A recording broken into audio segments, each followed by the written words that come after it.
"You call this perfection?" the millionaire muttered, pushing the plate away, his frustration palpable. For a man who had built his life on excellence, mediocrity wasn't just unacceptable, it was personal. He stared at the uneaten dish, his mind already racing for a solution. That night, as he swirled a glass of scotch in his study, the idea struck him. Find someone who understands perfection, a chef who can turn every meal into an experience. The next morning, the search began. Resumes from world-class chefs poured in, each more impressive than the last, but none of them clicked. They had the skills, the accolades, the fame, but something was missing, until her application landed on his desk. It wasn't flashy or packed with awards, but her words stood out. "Cooking is about connection," she'd written. "It's about crafting moments that people never forget." Intrigued, he called her in. When she arrived, her simplicity was disarming, her confidence quiet but unshakable. "Why should I hire you over chefs with Michelin stars?" he asked, his gaze sharp. Her answer was as bold as it was simple. "Because I don't just cook food, I tell stories." For the first time in weeks he felt something stir. She was different and he couldn't explain why. "You're hired," he said. As she stepped into her role, he couldn't shake the feeling that he had just brought more than a chef into his home. He had opened the door to a story far more personal than he could imagine. The sound of the kitchen doors swinging open drew the millionaire's attention. He turned to see her, a woman dressed simply but neatly, her hair tied back, and a calm confidence radiating from her presence. She walked in without hesitation, carrying a small box in her hands. It wasn't flashy, just practical, yet something about her quiet composure immediately set her apart from the other candidates he had seen. "Good afternoon," she said with a polite smile, extending her hand. "I'm here for the interview." He shook her hand, his gaze scanning her briefly. No airs, no pretense, just a focused determination in her eyes. "I assume you've read the requirements for this position?" he began, his tone sharp but measured. "I'm looking for more than just a chef. I expect creativity, precision, and above all, consistency. Can you deliver?" She set the box down on the counter, her smile unwavering. "I wouldn't be here if I couldn't," she replied, her tone steady but respectful. Intrigued, he gestured toward the kitchen station. "Show me." Without a word, she opened the box, revealing fresh ingredients she had brought herself. She moved with purpose, her hands deft and practiced as she began preparing a dish. The air filled with the aroma of herbs and spices, and for the first time in a long while, he found himself watching in quiet fascination. "What's your approach to cooking?" he asked, breaking the silence. She glanced up briefly, her hands never stopping. "I believe food is more than just sustenance," she said. "It's an experience, a way to connect with people. Every dish should tell a story."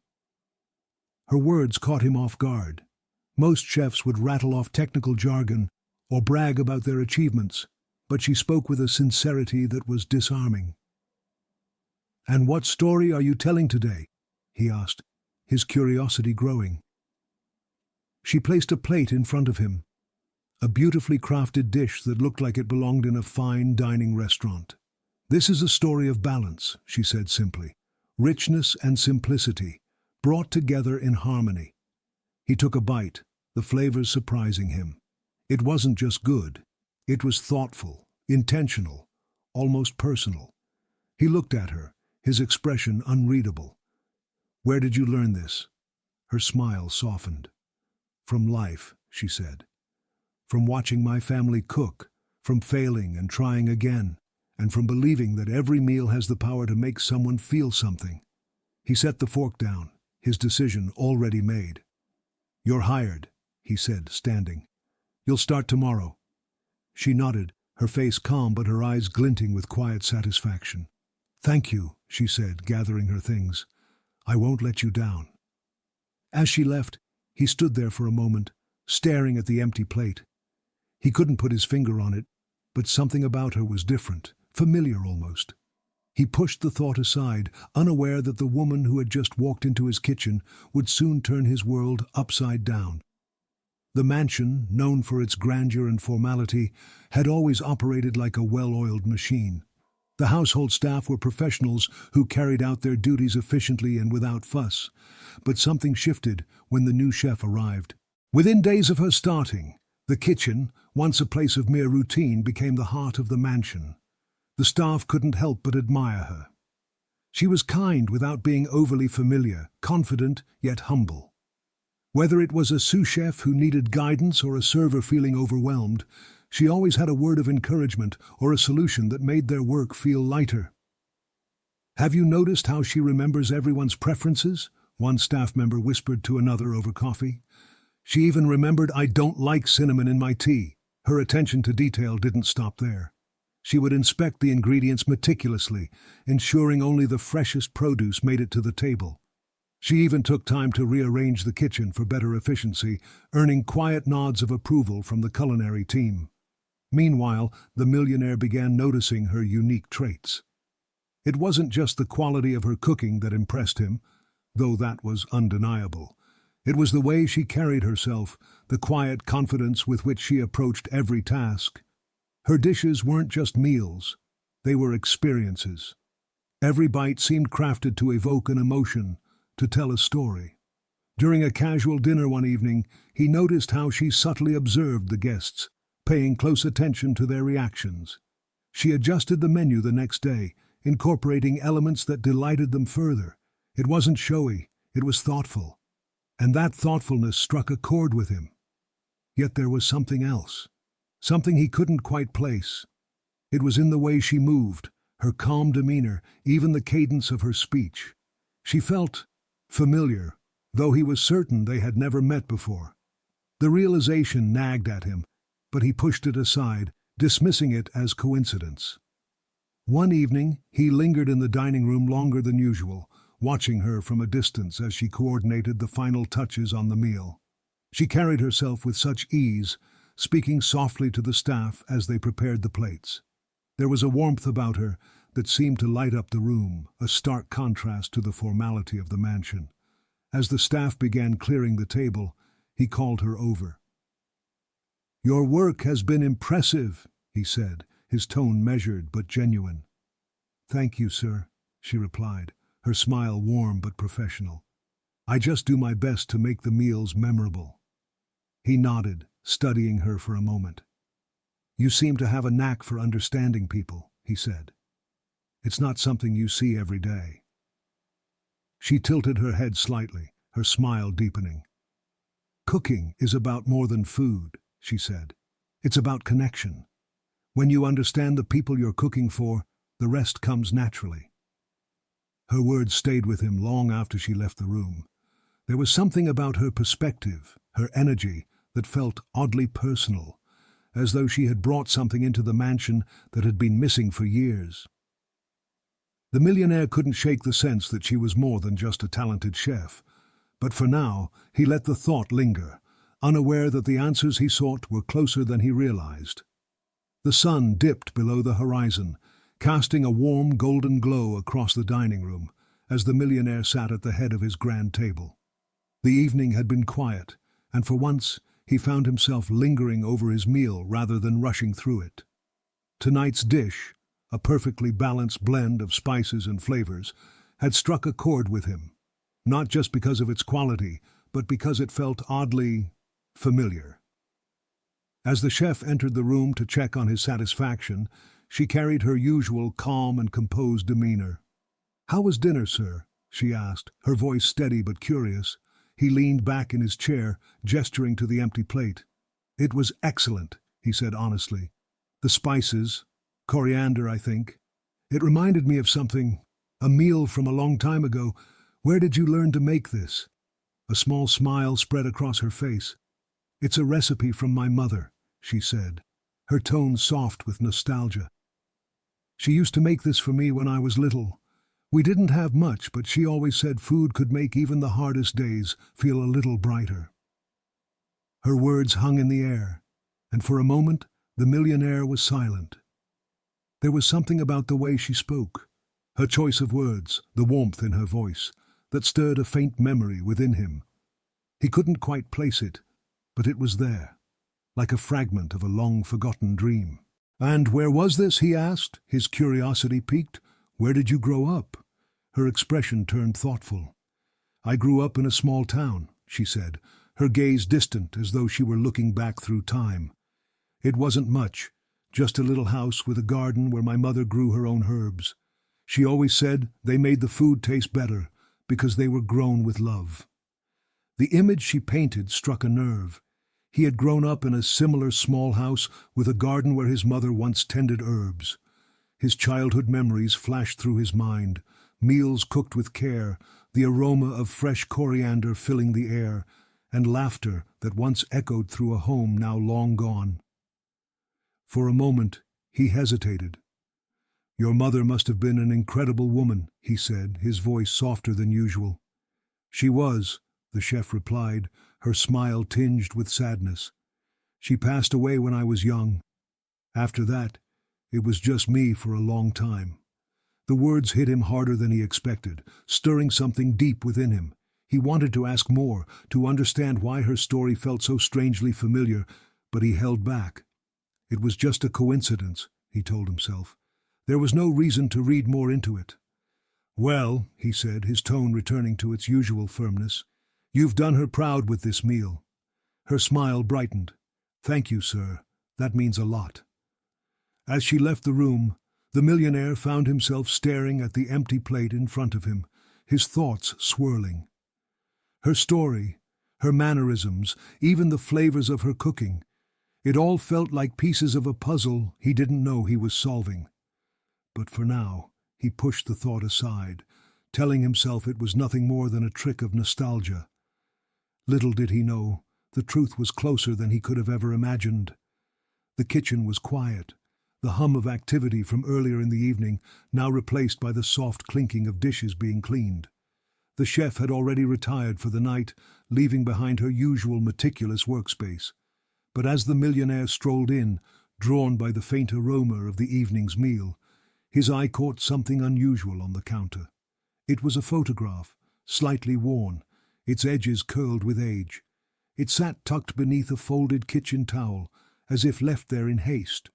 Curious, he picked it up, his brow furrowing as he studied the image. The photo showed a small child, no older than 6, standing in front of a modest house. The child's bright smile was infectious, their small hands clutching a basket of herbs. Behind them, a garden stretched out, filled with rows of greenery and flowers. His breath caught in his throat as he recognized the house. It wasn't just familiar. It was unmistakable. The garden, the layout of the windows, the carved wooden door. It was the house he had grown up in, his childhood home. He stared at the photograph, his mind racing. How could this be? He hadn't seen that house in years, not since his family had been torn apart. And the child in the photo, there was something about their face, their smile, that struck him deeply. It was as though he were looking at a fragment of his own past, a past he had buried long ago. Turning the photo over, he noticed faint writing on the back. The ink had faded with time, but the words were still legible. "For my little one. Love, Mama." The millionaire's chest tightened. His mother had written notes just like that, small, heartfelt messages that she would tuck into his schoolbooks or pin to the fridge. The realization sent a chill down his spine. Could it be? No, it was impossible. He set the photo down carefully, his hands trembling slightly. His mind flooded with memories. His mother's laughter as she tended to the garden, the scent of her cooking wafting through the house. The day she had hugged him tightly and promised him that no matter what happened, their family would always have love. The thought was overwhelming. He couldn't shake the feeling that this photograph, this small fragment of someone else's life, was connected to his own. But how? He needed answers. The next morning, he sat at the breakfast table, the photo still tucked in his jacket pocket. The chef entered, her usual calm demeanor intact, but he could sense a flicker of hesitation as she greeted him. "Good morning, sir," she said, setting down his plate with her usual precision. He watched her for a moment before pulling the photo from his pocket and placing it on the table between them. "You left this in the kitchen last night," he said, his voice steady but probing. Her eyes widened as she saw the photograph, her hand instinctively moving to pick it up. "Oh, I must have forgotten it," she said softly, her tone guarded. "Where was this taken?" he asked, his gaze fixed on her. She hesitated, her fingers brushing over the image. "It's from when I was a child," she said carefully. "It's the house where I grew up." His heart pounded in his chest. "That house," he said, his voice almost a whisper. "I know that house. It's where I grew up too." Her head shot up, her eyes locking with his. For a moment, neither of them spoke, the weight of his words hanging heavily between them. "That's not possible," she said, her voice trembling. "It can't be." But even as she spoke, the truth began to dawn on her. The familiar way he had spoken about flavors, the subtle recognition in his eyes when she mentioned her mother's garden, it all started to make sense. The millionaire leaned forward, his voice softer now. "Tell me about your family," he said. "Tell me about your mother." She hesitated, tears welling in her eyes as she looked down at the photo. "I don't remember much," she admitted. "We were separated when I was little. All I have left is this picture and a few memories. I always hoped, but I never thought." Her voice broke, and he felt his own throat tighten. "I think we need to talk," he said, his voice steady but filled with emotion. "There's more to this story than either of us realized." As the realization began to settle in, the photograph between them became more than just an image. It was the key to a past neither of them had fully understood. And now, it was leading them toward a truth that would change everything. The photograph had been on his mind all day. Every time the millionaire glanced at it, tucked safely in his desk drawer, a pang of curiosity and something deeper struck him. The image of the child, smiling in front of a house he knew so well, stirred memories he hadn't dared to revisit in years. Could it really be possible? Could she be? He decided to approach the situation carefully. The idea seemed too unbelievable, too coincidental to be true. But the similarities, the shared details, he couldn't ignore them any longer. That evening, as the chef was finishing up in the kitchen, he walked in casually, pretending to check on the evening's progress. "You've been settling in well," he began, his tone light but purposeful. "The staff seem to like you." She looked up from the counter, smiling faintly. "They've all been very welcoming," she said. "It's nice to work in a place that feels so peaceful." He nodded, leaning casually against the counter. "You mentioned yesterday that you grew up in a small town," he said, keeping his tone neutral. "What was it like?" She hesitated, her hands pausing for just a moment before resuming their work. "It was simple," she said. "Quiet. My mother and I had a little garden, and we spent most of our time there. She loved growing herbs. She used to say they made everything taste better." His chest tightened. "And your father?" he asked gently, watching her carefully. Her expression flickered, a subtle shadow crossing her face. "He wasn't around much," she admitted. "It was just me and my mom for as long as I can remember. She did her best to give me a good life."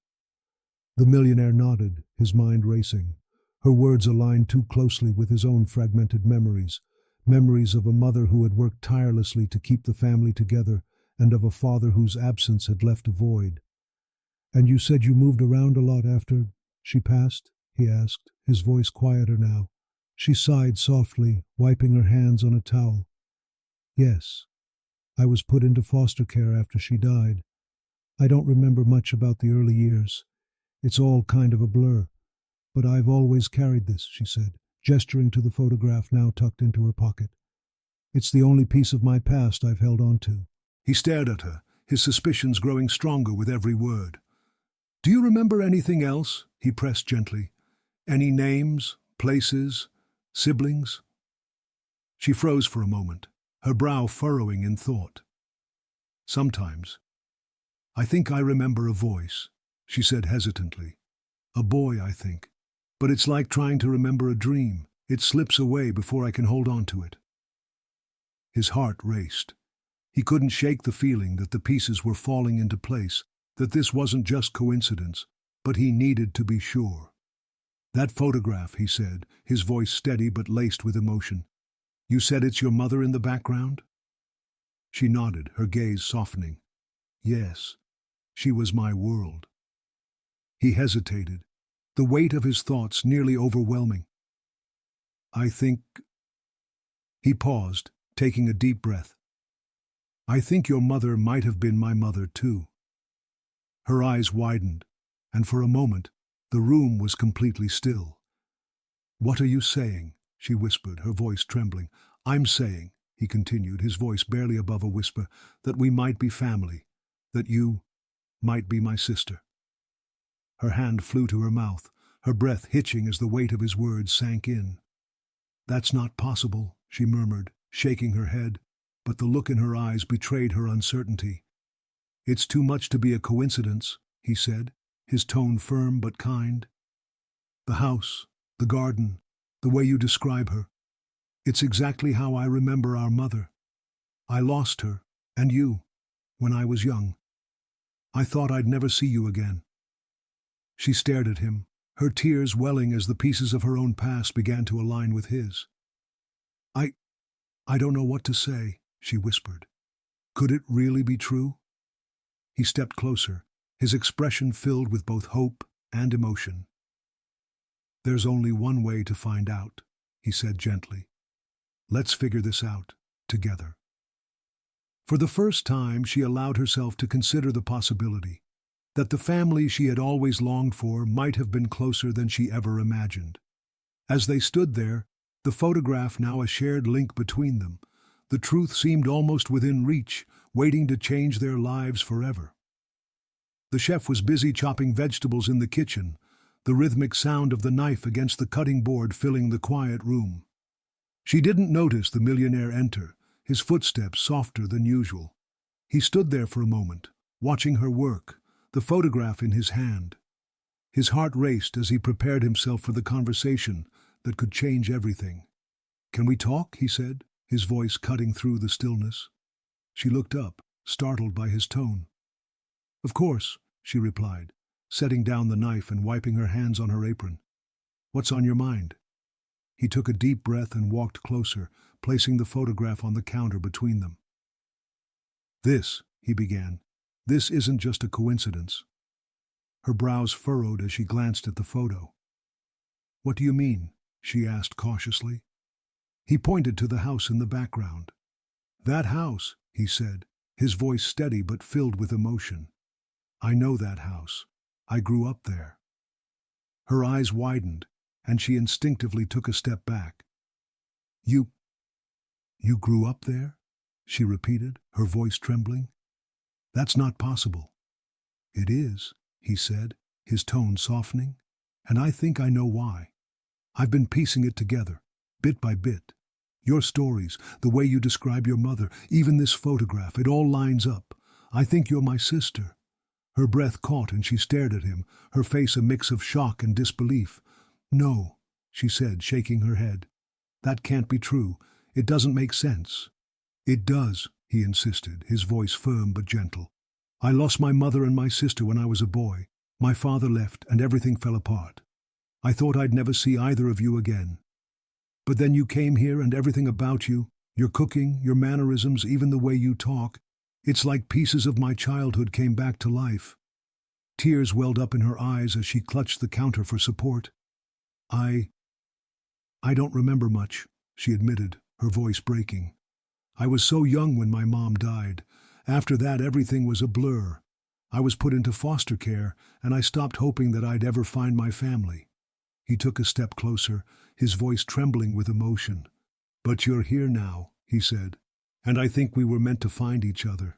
She looked at him, her tears spilling over. I don't know what to say, she whispered. How can we even be sure? He hesitated, then reached into his pocket, pulling out a second photograph.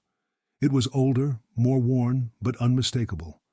A picture of a young boy and girl standing in front of the same house.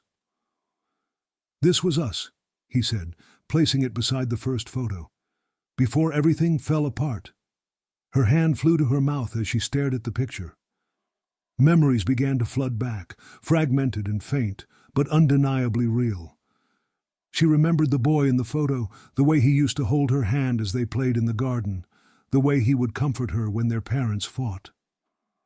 "That's me," she whispered, her voice trembling. "And that's you." Flashbacks began to unfold in her mind. Their mother calling them in for dinner, the sound of laughter echoing through the house, the night their father left, slamming the door behind him. She remembered holding on to her brother tightly as their mother cried, promising that they would always stay together, no matter what. But that promise had been broken when life tore them apart.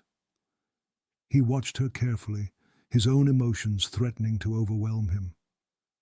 "I never stopped thinking about you," he said softly. "I didn't know where to start looking, and as the years went on I thought, maybe it was too late." She looked up at him, her tears streaming freely now. "I thought the same," she said. "I thought I'd never find anyone who remembered me, who knew where I came from." They stood in silence for a moment, the weight of the revelation settling between them. Slowly she reached out and took his hand, her grip trembling but firm. "It's really you," she said, her voice a mix of disbelief and hope. "I can't believe this is happening." "It's me," he said, his own tears threatening to fall. "And I'm not letting us lose each other again." As the emotions swirled around them, the pieces of their shared past began to come together. The memories, the pain and the joy, they were all still there, waiting to be reclaimed. And in that moment they both knew that the family they thought they'd lost was finally whole again. The two sat in the quiet of the kitchen, the once vibrant hum of the household now replaced by the soft ticking of the clock on the wall. Between them lay the photographs, two fragile links to a shared past they were only beginning to rediscover. The millionaire stared at the pictures, his emotions swirling, while the chef held her hands tightly in her lap, her eyes red from tears.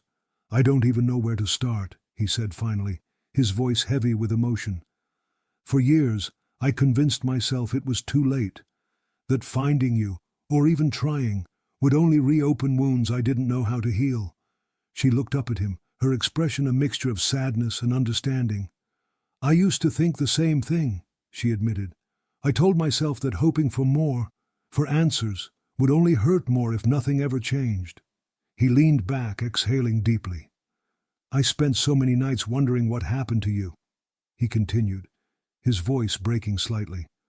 "After Mom died, everything just fell apart. I tried to keep it together, but I was just a kid. I didn't know how to look for you, how to fix any of it." She blinked back fresh tears, her heart aching at the thought of him going through those years alone. "I don't remember much," she said softly, "but I remember how safe I felt when you were around. When everything else felt so uncertain, you were the one thing that made me feel like it would be okay." Her words hit him hard, and he looked down, guilt flickering across his face. "I should have done more," he said quietly. "I should have found a way to bring us back together. Maybe if I had tried harder." "No," she interrupted gently, shaking her head. "You were just a boy, and so was I. None of this was our fault. Life, it had its own plans for us, but we're here now, aren't we? That has to mean something." He nodded, his gaze lifting to meet hers. "It does," he said firmly. "It means we have a second chance, and I don't want to waste it." They sat in silence for a moment, letting the weight of their emotions settle. Then she spoke again, her voice trembling. "It wasn't easy, you know, growing up in foster care. I always felt like I was just drifting, like I didn't belong anywhere. I kept that photo of Mom and the house because it was the only thing that reminded me where I came from. The only thing that made me feel like I had a family." His chest tightened at her words. "You had more than that," he said softly. "You had me, even if you didn't know it." She smiled faintly, her tears spilling over. "And you? What was it like for you?" He hesitated, his gaze distant as he searched for the words. Lonely, he admitted. After Mom passed, I was shuffled between relatives who didn't really want me. I poured everything into building my life, thinking maybe if I became successful enough, I could fill the emptiness, but it never worked, not really. Her heart ached at his honesty. "I'm sorry," she whispered. "You shouldn't have had to go through that alone." "And neither should you," he replied, his voice thick with emotion. "But you're right, we're here now, and we have a chance to make up for all the years we lost." She nodded, her tears falling freely now. "I don't even know where to start," she admitted. "How do you rebuild something that was taken away so long ago?" He reached across the table, taking her hand in his. "One step at a time," he said gently. "We talk, we share, we catch up on everything we missed, and we don't let go of each other this time." Her grip tightened around his, a faint but genuine smile breaking through her tears. "I'd like that," she said softly. For the first time in years, they felt a sense of peace. The pain of their past hadn't disappeared, but in each other's presence, it no longer felt insurmountable. They were no longer alone, no longer defined by the years of separation and struggle. Instead, they were two siblings, reunited and ready to rebuild what had been lost, together. The morning sunlight poured through the grand windows of the millionaire's study, casting a warm glow over the room as he sat across from his sister. The photographs that had reconnected them rested between them on the desk, but today they weren't just looking back, they were looking forward. "I've been thinking," he began, his tone thoughtful but firm. "It's not enough to just say we're family again. I want you to be a part of my life, completely. Not just as my chef, but as my sister." She blinked, her expression caught between surprise and hope. "What do you mean?" she asked softly. He leaned forward, his hands clasped. "I mean that whatever dreams you have, whatever goals you've set aside, I want to help you achieve them. You don't have to do it alone anymore. We can do this together." Her eyes widened, and for a moment she was speechless. I don't even know where to start," she admitted. "I've spent so much of my life just surviving. I never thought I'd get the chance to dream again." "Well, now you can," he said with a small smile. "You're not just my sister. You're someone who's worked hard, who's earned everything you've accomplished. But now it's time for you to focus on what you truly want." She hesitated, her fingers brushing over the edge of the photograph. "I've always thought about opening a small restaurant," she said finally, her voice tinged with uncertainty. "Something simple, where people can come together over good food, a place that feels like home." He smiled wider, his heart swelling with pride. "Then let's do it," he said. "We'll find the perfect location, get the best team, and make it happen. You've spent your life creating moments for others. Now it's time to create something that's yours." Tears filled her eyes, but this time they were tears of joy. "I don't know what to say," she whispered. "No one's ever believed in me like this." "I believe in you," he said firmly. "And I know Mom would too." Her lips quivered into a smile as she nodded. "Thank you," she said, her voice steady despite the emotion behind it. "I want to make her proud. I want to make us proud." Over the next few weeks, the mansion buzzed with a new energy as the siblings worked together to bring her dream to life. The millionaire poured his resources and expertise into the project, while his sister brought her creativity and passion to the table. They spent hours brainstorming, laughing over ideas, and reminiscing about their childhood as they laid the foundation for what would become their family's new legacy. It wasn't just about building a restaurant, it was about rebuilding their bond. For every decision they made together, every challenge they faced as a team, they grew closer, filling the gaps left by the years they had spent apart. One evening, as they stood in the middle of the newly renovated space, a cozy, inviting restaurant with warm lighting and the scent of fresh herbs, his sister turned to him, her eyes shining with gratitude. "I never thought I'd have this," she said softly. "Not just the restaurant, but you, a family." He smiled, resting a hand on her shoulder. "You'll always have me," he said. "This is just the beginning." As the restaurant opened its doors to the community, it became more than just a business. It became a symbol of their journey. Customers weren't just greeted with delicious food. They were greeted with the love and dedication that had gone into every detail. Together, they honored their mother's memory, creating a space where her values of warmth, connection, and generosity lived on. And as they stood side by side, welcoming their first guests, they knew they had built something far greater than they could have ever imagined. A new legacy, rooted in love and the strength of family. The soft hum of the car's engine was the only sound as the siblings drove down a familiar road. The sun was setting, painting the sky in hues of gold and crimson. They hadn't spoken much during the drive, both lost in their own thoughts, but the silence between them was comfortable, an unspoken understanding that words weren't necessary. The car slowed as they approached the house at the end of the lane. Overgrown grass surrounded the small weathered structure, but it was unmistakable. The house they had once called home. The place where their story had begun before life had taken them in separate directions. They stepped out of the car, the crunch of gravel beneath their feet breaking the quiet. The chef hesitated, her eyes fixed on the house as memories flooded back. "I can't believe it's still here," she whispered. The millionaire stood beside her, his gaze steady. "It's not just a house," he said softly. "It's where we found each other again.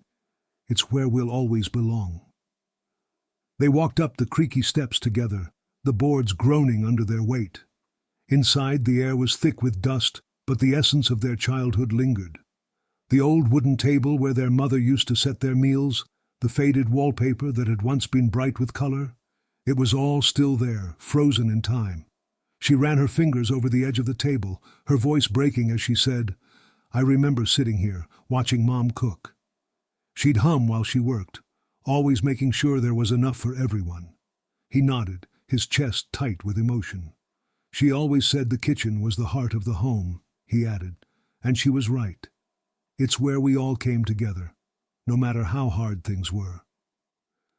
They moved through the house, their footsteps slow and deliberate. Each room held a memory, some joyful, some bittersweet. But the pain of the past felt lighter now, softened by the knowledge that they had found their way back to each other. In the living room, they found an old box tucked in the corner. Inside were faded photographs, crayon drawings, and small trinkets from their childhood. She picked up a drawing, her laughter breaking through the quiet. "You drew this," she said, holding up a shaky sketch of a stick-figure family. "You even wrote our names." He chuckled, the sound warm and genuine. "I was never much of an artist," he admitted, "but I was proud of us. I wanted to keep us together, even if it was just on paper."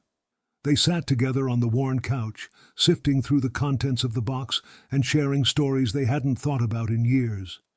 The pain of their separation was still there, but so was the joy of their reunion. The realization that despite everything, they had found their way back to the family they thought they had lost. As the sun dipped below the horizon, casting the house in a warm golden glow, the chef turned to her brother. "Thank you," she said, her voice trembling with emotion. "For not giving up. For helping me believe that family isn't just something you lose. It's something you can rebuild." He reached over, taking her hand in his. "Family is everything," he said softly.